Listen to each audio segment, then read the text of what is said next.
लोगों का एक सिस्टम रहता है फॉर्मल इंस्पेक्शन का सारे पुलिस स्टेशंस का। तो हम लोग क्वार्टरली 2-2 क्वार्टर्स करके जॉइंट हम लोग इंस्पेक्शन करते हैं। तो उसी चीज़ में मैं आज यहाँ पे आई थी। हमने इंस्पेक्शन के साथ एक जो इनफॉर्मल ऑडिट का हमने सिस्टम बनाया है वो भी हमने साथ साथ करी। डिप्टी साहब भी यहीं रहे, SHO साहब और जो थाने में पोस्टेड जो तमाम कर्मचारी हैं वो भी यहीं थे।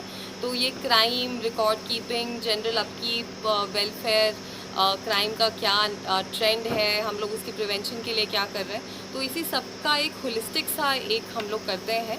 एनुअल हमारा जो सिस्टम होता है उसी के लिए मैं इंस्पेक्शन के लिए आज यहाँ आई। जी, चोरियों का जैसे अभी हम लोगों ने डिस्कस किया तो बीच में काफ़ी सारी बर्गलरीज जो हुई थी उनकी भी हमने बात करी। तो कुछ कर्मचारी जिनका यहाँ पे इंफॉर्मेशन नेटवर्क स्ट्रॉन्ग है वो पहले DSP साहब ने रिक्वेस्ट करके उनको यहाँ पे पोस्ट कराया था कि उनके इंफॉर्मेशन नेटवर्क को हम लोग यूज़ करके पकड़ें हम चोरों को।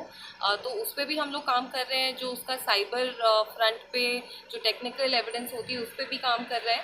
साथ में जो ERV का रिस्पांस है कि अगर ERV ठीक से पेट्रोलिंग कर रही थी नहीं कर रही थी, हर इंसिडेंट के बाद हम उसको भी एनालिसिस करते हैं और कुछ के अगेंस्ट हमने एक्शन भी लिया है जब हमें मिला कि वो ERV पेट्रोलिंग करने की जगह एक जगह स्टेशनरी खड़ी थी जिस दिन बर्गलरी का इंसिडेंट हुआ रात में।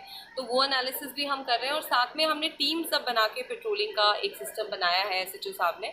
और अभी पिछले कुछ दिनों में उससे हमें सक्सेस मिली है, पर फिर भी हम लोग अलर्ट रहेंगे। हमारा प्रयास है कि जो पहले इंसिडेंट्स हुए हैं वो वर्कआउट हो जाए और आगे भी क्रिमिनल के मूवमेंट के हिसाब से पुलिस भी अपनी उसी हिसाब से डायनामिक हम रखेंगे अपना।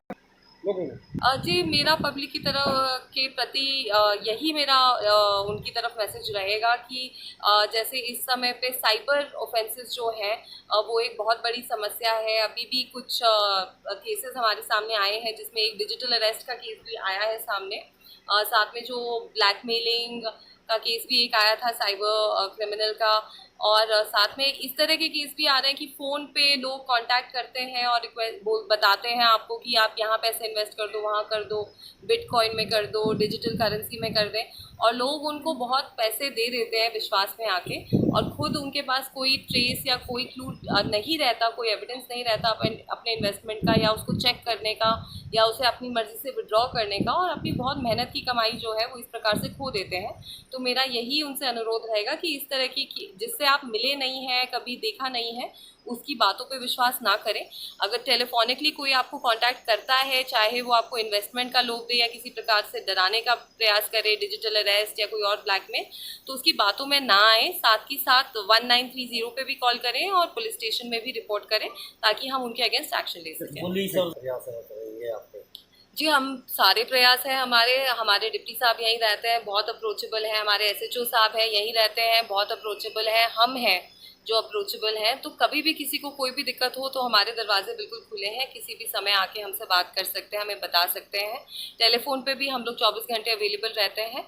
तो ये सब है। इसके साथ साथ 13 तारीख को एक मैराथन भी प्लान किया जा रहा है जिसके सारे डिटेल्स हम थोड़े दिनों में आपके साथ शेयर करेंगे। उसकी रजिस्ट्रेशन का जो है वो भी शेयर करेंगे। तो हम यही अनुरोध करेंगे कि सब जो सारी जनता है वो हमारा साथ दे। कोई इन्फॉर्मेशन है तो हमसे शेयर करें और हम सबके साथ जनता का हम लोगों ने जो कैंप था वो अभी लगवाया भी था पिछले महीने और इसके लिए हमने टीम्स भी गठित करी हैं जो डोर टू डोर सर्वे कर रही हैं, चेक कर रही हैं नशा इसमें जो संलिप्त लोग हैं उनको भी। आपने देखा होगा कि पिछले सैटरडे से को भी हमने रेड करे और कंटिन्यूसली हम लोग रेड कर रहे हैं। कल भी हमने करीबन 4 किलो गांजा जो है वो पकड़ा है सीवन से और कंटिन्यूसली हम लोग रेड्स भी कर रहे हैं और साथ में जो डी एडिक्शन के प्रयास है वो भी कर रहे हैं।